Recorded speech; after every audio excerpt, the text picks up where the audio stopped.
O desejo de onipotência é um sentimento muito comum que leva as pessoas a quererem ter um poder que elas não têm. Por isso que se chama desejo de onipotência. Oni significa todo, potência, poder. Então, seria um poder total, ser todo-poderoso. Somente o arquétipo primordial, o criador da vida, que nós chamamos de Deus, é todo-poderoso. É a força, na psicologia consciencial, o arquétipo primordial, nós denominamos como a força onipotente do universo, criadora de tudo que existe do universo. Então, essa força onipotente é a que vai comandar tudo. Todas as vezes que uma criatura, todos nós somos criaturas, o criador da vida é a força onipotente, ele não é um ser antropomórfico, como muitas pessoas imaginam, mas é uma força, é uma energia, é muito desafiador a gente definir Deus, definir o arquétipo primordial, mas esse termo força onipotente e criadora de tudo que existe no universo é o que mais define o Criador, e que é uma energia profundamente amorosa e compassiva. Todas as vezes que uma criatura deseja ter o poder semelhante ao Criador, vai criar um grande problema para si mesmo. Existe uma intenção positiva no desejo de onipotência. Por quê? Vamos pegar o ambiente familiar. Uma mãe que tem um filho, por exemplo, num processo em que ele começa a usar drogas. Começa a usar maconha, depois passa para cocaína, e essa mãe entra num conflito enorme, desejando de todas as maneiras resolver o problema do filho.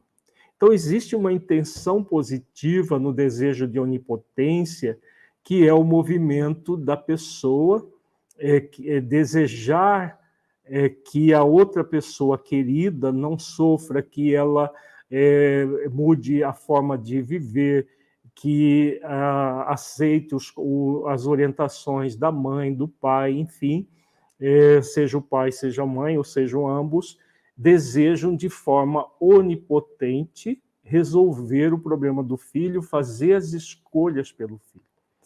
Qual que é a intenção positiva? A intenção positiva é de proteção, tanto de proteção do pai e da mãe, quanto de proteção do filho. Porque, comumente, o que acontece quando os nossos filhos sofrem? Nós sofremos juntos com eles. O pai, a mãe, os irmãos, toda a família, avós, sofrem junto com aquela pessoa, no caso desse exemplo que nós estamos dando, de um adolescente usando drogas, toda a família acaba sofrendo junto com as questões que ocorrem com o adolescente. Então, o desejo de onipotência, ele tem essa intenção positiva de proteger, mas não protege. Por quê? Porque a onipotência não passa de um desejo em vão. O desejo de onipotência produz a ilusão de controle. O que é a ilusão de controle? É a ilusão que nós vamos controlar o filho, que nós vamos controlar as escolhas dele. Isso é impossível. Nós não temos como controlar o mundo externo, o que os outros pensam, o que os outros sentem, mesmo que esse outro seja alguém muito próximo, como um filho. Não temos como controlar. Então, o que acontece com a pessoa que cultua o desejo de onipotência? Ela acaba desenvolvendo uma prepotência. Ela acaba produzindo um movimento de prepotência que é o de forçar a situação. Então, se eu desejo de forma onipotente, mudar a forma como um filho pensa, uma filha pensa, um pai pensa, uma mãe, um irmão, qualquer pessoa da minha família. Eu desejo mudar o pensamento dele, desejo que ele faça ou ela faça esse tipo de escolha e não esse outro tipo. Enfim, qualquer movimento meu em relação a querer mudar o outro não passa de um desejo de onipotência, de uma ilusão de controle. Eu me iludo achando que vou conseguir controlar, o que acaba acontecendo é um movimento de prepotência, ou seja, eu entro num movimento de profunda contrariedade, porque não consigo mudar o outro e vou tentar, de alguma maneira, obrigar esse outro, seja de uma forma coerciva, na força bruta. Na semana passada nós trabalhamos o autoritarismo no relacionamento familiar, que era muito comum no passado, na base da força bruta, obrigava-se o filho a fazer isso ou aquilo. A força bruta não está se usando mais, com raras exceções, devido às próprias questões da evolução da humanidade, de leis que protegem os filhos. Mas existe muito não a força bruta mais, mas a coerção psíquica, de tentativa de controlar de uma forma forçosa, por persuasão, por falas, por proibições, por uma série de situações, aquela situação, o filho não usar drogas e tudo acontecer de uma forma prepotente. O que vai acontecer? Tanto com o desejo de onipotência, a prepotência não vão funcionar. A ilusão de controle é uma ilusão. Nós não temos como fazer isso. É um falso uso do poder. Na verdade, é o abuso do poder. O que vai acontecer cedo ou tarde para esse pai, para essa mãe?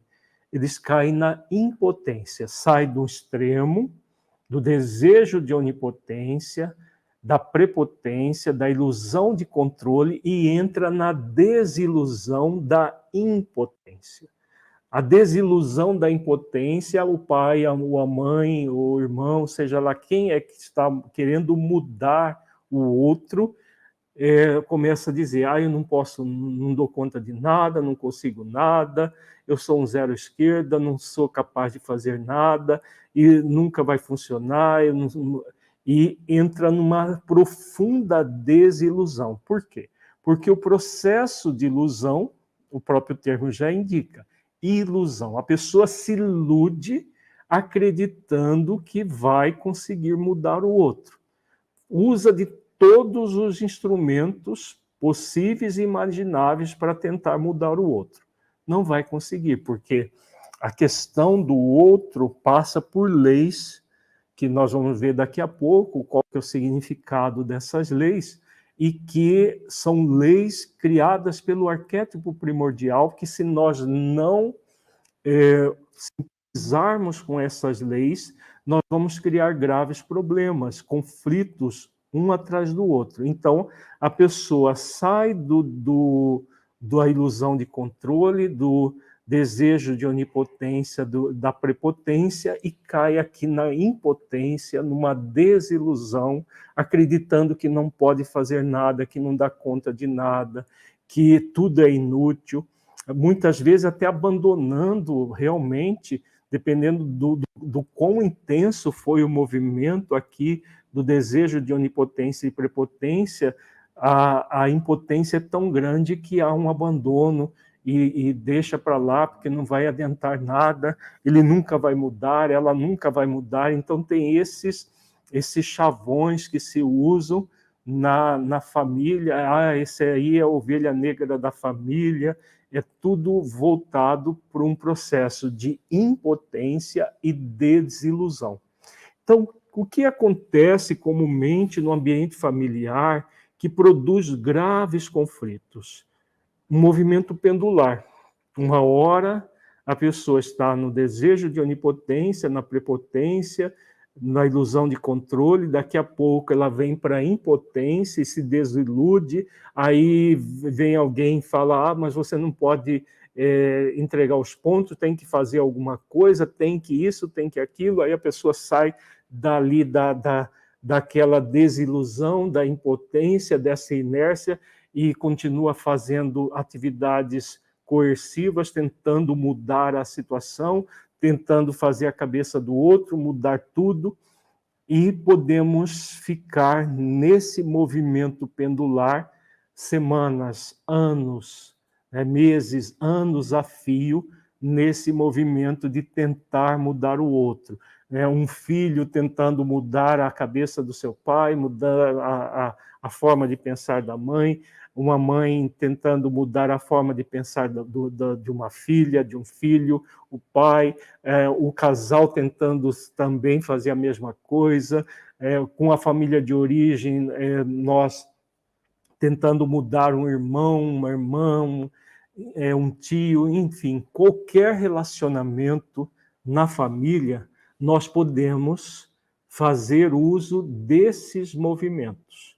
São movimentos muito comuns. Se nós observarmos, há praticamente quase 100%, se não for 100% das famílias, tem esse movimento de desejo de onipotência, de prepotência, de ilusão de controle, impotência e desilusão.